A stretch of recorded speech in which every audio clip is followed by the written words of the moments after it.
Hello, folks. Welcome to this edition of Understanding Your Health. My name is Todd Scarborough. I'm your host, along with Dr. Tom Butler, who is always my guest and just fabulous. He carries the show here, by the way.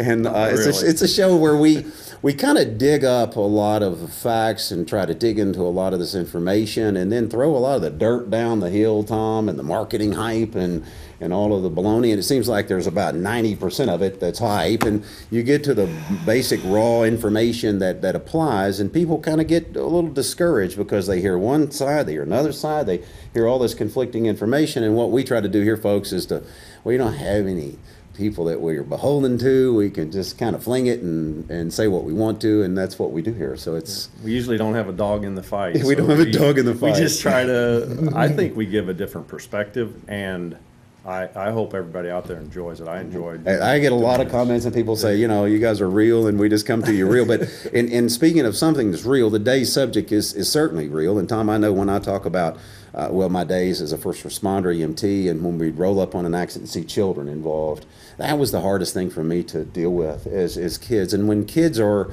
having health problems, health issues, certainly something that we want to try to help. And the one issue that we see today that's affecting children at an alarming rate, and we're seeing this disease continue to climb and reach the forefront in society, is autism. And it's something that, again, that is affecting children at a much higher rate today. And we have so many theories that abound. And we have now some science behind this, that we know some connections.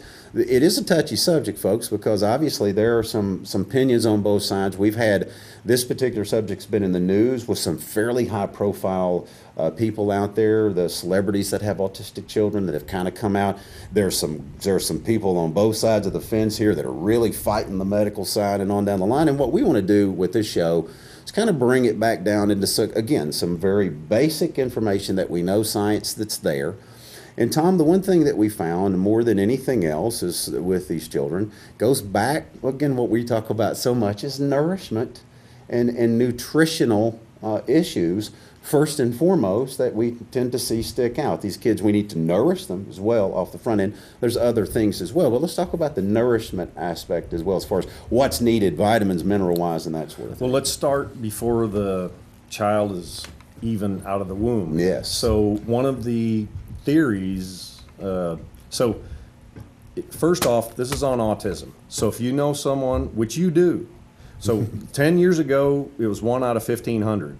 A few years ago, it was down to like 1 out of 100. Now the CDC just did a study, it's 1 out of 55. Wow. And when you take into consideration there's 4 times more boys than girls, there must be some kind of protective factor in that gene. So think about it. Think about the kids that are in hyperactivity also. But one of the theories going back to that is the mothers that deliver during the months where there's not much sunshine, so their vitamin D is probably down, have more occurrence of children with autism. So the thing I would like all of you to take away from this, I hate to break it into a summary already, but the thing is, don't just go by what we're saying now, because if we're still doing shows, we're going to do another one of these before too long. Undoubtedly. I've done a tremendous amount of work on this. I promise. I almost don't go to sleep some nights. I do a lot of study. Well, I do have a little dog in the fight. My grandson has been diagnosed with Asperger's, which is a high-functioning autism. Yes. And so from 6 months ago, I've burned a lot of midnight oil, doing a lot of research. And just to give you some of my things I've done, we went down to this symposium, and I spent several days down in Little Rock with the University of Arkansas Medical Sciences Division, and they have a lot of research they're doing, and I sat through all their classes. And people, if you disagree with what I say, fine, because I went to one part, there was a gastroenterologist there, and he disagreed with the research I had just read 2 weeks before I went down there.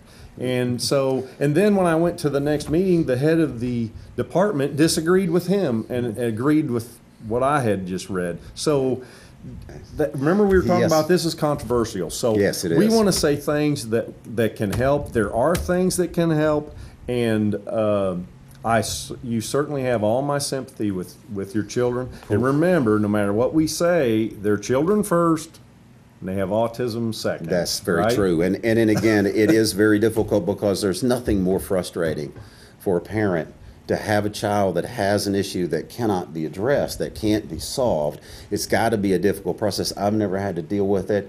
But like you said, the figures based on my children back, all my kids are in their 20s now. So it's a totally different world than it was then. And so now you're talking about a different situation, different set of environments. And like you said, Tom, in another 10 years, we will know a lot more about it and probably have a lot more lined up to be able to say, and it may change altogether. Yeah, but what frightens me, Todd, is, and that is one of the things they addressed, if this is a purely genetic DNA problem, how can it go from 1 out of 1,500 Obviously. to 1 out of 50? It's environmental to now, some degree. some of the, yes, but they say, we're better at diagnosing, and I certainly understand that, but I mean, autism is autism. I mean, you know when a child has autism. I mean, that's Right. pretty self-evident. And I love to state these because I have so much sympathy with these people.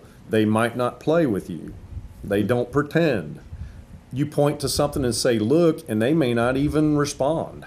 They may prefer to respond to a sound. So if you're talking to them and they're listening to you and a bell goes off, you're done. they go to the sound. Yeah. You may say, listen to me, and they might say, listen to me instead of listening to you. So they have. Yes. And so there's no mistake in there. I mean, that's and there's different types, and there's a spectrum disorder now. Yeah. So, some of it is like my grandson, he was extremely advanced at 15 months, and he regressed. So that one is very concerning. So again, environmental or nutrition or something possibly. Something fired that off. Something fired it. No question about that. Environmental or a diet or whatever, we don't know. We can talk about those. Yes, we will. And we're going to take a break and dig into this very meaty, controversial subject on autism with children when we return from the break. Hang on, folks. We'll be back.